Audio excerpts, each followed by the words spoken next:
For a while, the Belleflore family consolidated the family offering within their theme park in northern France. However, they are now ready to take it to the next level, a colossal investment of 20 million euros to build a new and immersive Norwegian area in the park. The spokesman of the park, Jean de Belleflore, announced that the area would have a play structure within a lighthouse, 2 food and beverages units, as well as 2 new major attractions made by the German company Mack a water coaster, an immersive family water attraction, and a 32-meter tall mega coaster to please the brave souls looking for thrills. It would seem that the latter is already being built on the lake of the park next to the German area.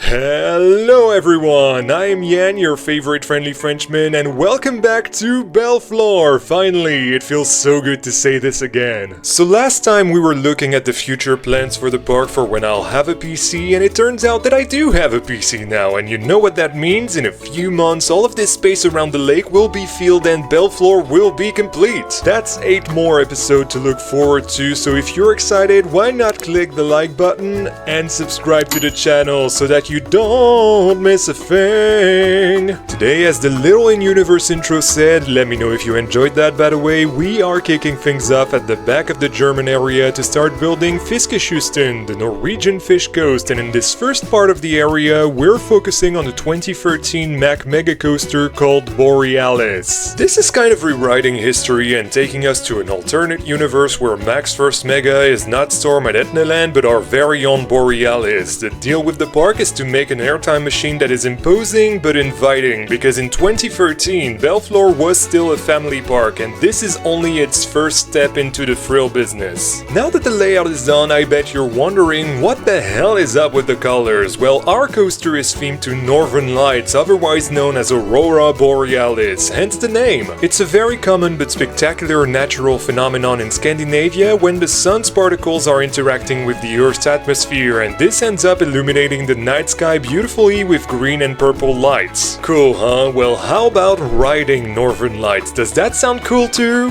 Good, because that's why the colors fade from purple to green from hill to hill. Speaking of hills, let's go through our layout. We start by climbing the 32-meter tall lift hill until we go down an 80-degree drop into a 270-degree turn. After that, time for a massive airtime pop underneath the lift hill, creating the iconic Mack Mega silhouette that you can see from the park's other areas. After that, I had to turn this thing around to leave room for the fishing village and the next coaster, so this airtime is a bit ruined, I'm sorry. But the ones coming up are crazy. 3 different hills interacting with one another, which gives the second one a mad head chopper and the third's got insane ejector. Now it's time to go back to the station with another ejector hill, a tight turn and an ejector bump leading us into the brake run. This might seem like a short ride, but it's actually 750 meters long, or 2,460 feet for those who like feet, which is longer than Alpine Blitz at Nigloland. Now obviously those mega coasters are all pretty similar. They've all got the turn after the first drop, the hill under the lift hill, and a handful of airtime moments, but of course the only 2 real ones that exist are from 2013 and 2014. What I would love to see is someone do a modern Mack Mega with all the knowledge they gained from the crazy projects they've done since, and if you do, I want to see what that looks like, so please share it on my Discord server. Anyway, with our layout done, it's time to do the custom supports, and man, I do love custom supporting airtime coasters. They're really easy to do, and that means I could focus on other aspects as well, like for example, the motor for the chain lift, as well as the chain return at the top of the hill, not to mention the transfer track for the maintenance bay, which will be a challenge since it is inside the park. I better theme that well then. Honestly though, the hardest part of the custom supporting process this time around was to make sure that none of the support pieces were sticking out of their footers, because you know me, I do a thorough job so that nothing's left to chance and that you get immersed thanks to all that attention to details. But speaking of being immersed, Belleflore is not an amusement park, it's a theme park, so how about we start theming this place? Ah, much better. I can already hear the seagulls and waves crashing on the docks of our Nordic village. So, let's walk you through what I've built. First of all, you'll notice that unlike my original plan, which was to go down from the German area's path level, I actually kept it on the same level since it was pretty much the same as our coaster station, and elevation should always be welcome when building a park. To welcome you to the area, I've taken inspiration from an archway located in Europa Park where Snorri Turen's entrance is found. This is the perfect way to link the German and Norwegian areas because of how culturally ambiguous the architecture is. It looks like it belongs to both styles. Directly on the left when you enter, you have a little staff-only gate that allows you to walk down to the maintenance area for Dorfreise, the car ride from the German area, and for Borealis, our new coaster. Since this place is inside the park and therefore totally visible to all guests, I had to theme the maintenance bay to a little boathouse, that way it wouldn't stick out like a sore thumb. Naturally, this is at a lower level than the main pathway and our backstage access, which we'll see in a second. That's the reason why I've created this green building called Scenery's Workshop to hide an elevator to get the cars up there, and for the coaster, they'd probably just use a crane once a year to offload the cars during the off-season. While on the topic of backstages, let's talk about the way our staff get to their work. I've connected the existing road to the new area and added the first staff parking lot for those working in Fiskekysten for their shift. I'll gradually add more parking lots like these in existing and future areas, as well as other additions like an office building, greenhouses, water treatment stuff. You get the idea. Better backstages. Now, thanks to this area, we have our first proper show buildings in the park. Sort of. Look, they're only the toilet building and the F&B unit, but since I stepped up my backstage work for my Toy Box Dark Ride, I thought everything should be on par with it from now on. Go check out that video if you haven't already. This includes emergency exits for the staff and guests that may be stuck in the toilet, but also a delivery bay, a generator, a ladder to access the technical stuff on the roof, and gutters because rain on a flat surface needs to be evacuated somewhere. And that is only the beginning of this backstage area. In fact, that is why I've left a flat area behind it. We'll need the space for our water coasters show building and all the technical stuff that it needs in order to exist, but more on that in the next episode. For now, it's time to immerse ourselves back into the village and check out how all we've just seen looks like from inside the park.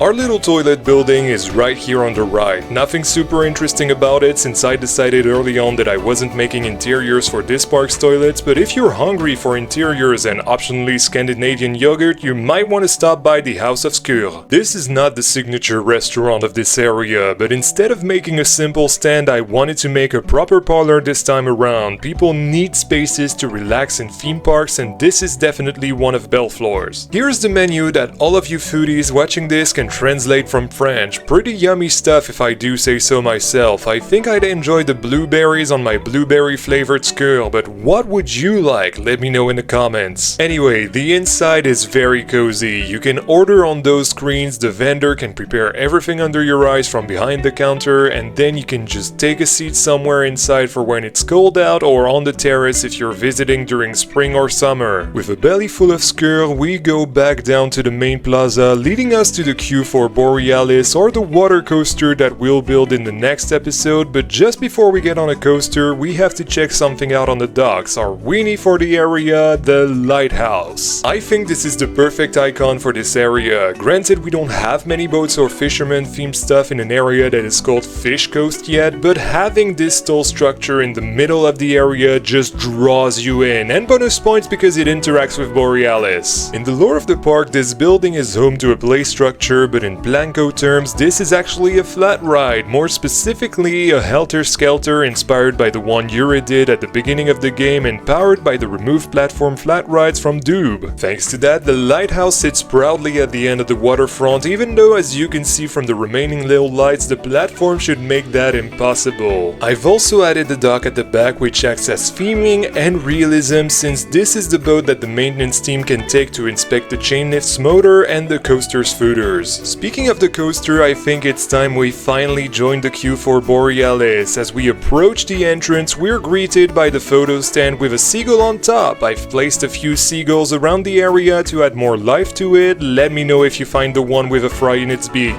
The entrance for the ride is also where handicapped people can access the ride, but for us, the queue starts on the right with a little cattle pen until you get up some custom stairs made with invisible pathing to get inside the Northern Lights Club. I really wanted to have the main queue go above the station, so I created a second floor that could look down at the train being loaded up and dispatched to pass the time. Shout out to Remnant's Sonder Springs project because I've taken inspiration from his interiors for this. It's this very cozy and fancy nautical style that felt perfect for this high society club of explorers who dream of riding the Northern Lights, which is good because that's exactly what we're about to do. After waiting in the cattle pen on the first floor, you come out of the building with an epic view on the lighthouse and the lift hill as you go down to the station to pick one of the 8 rows. As you're about to board, you notice that you can also deposit your loose articles inside the custom shelf on the other side, which the staff members will slide according to which train is here. And it looks like our train is, so what do you say? Shall we have a ride on Borealis?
And voila, my friends, as we have a look at Borealis at night, this is it for the first part of Fiskekysten, our Norwegian area. If you've enjoyed this episode, don't miss the second part of the area, coming soon by subscribing to the channel, and don't forget to like and hype the video. This video is the culmination of over 100 hours of work, and it would make me very happy if you do so. I want to thank my channel supporters and VIP supporters who have joined me on the behind the scenes journey of making this and have enjoyed the episode in early access. Their names are in the park, and if you'd like to join them, please find the link to do so in the description. Thank you all so much for watching my video. This has been Yan, your favorite friendly Frenchman, and as always, you've been awesome, and I'll see you all in the next episode of Belleflore.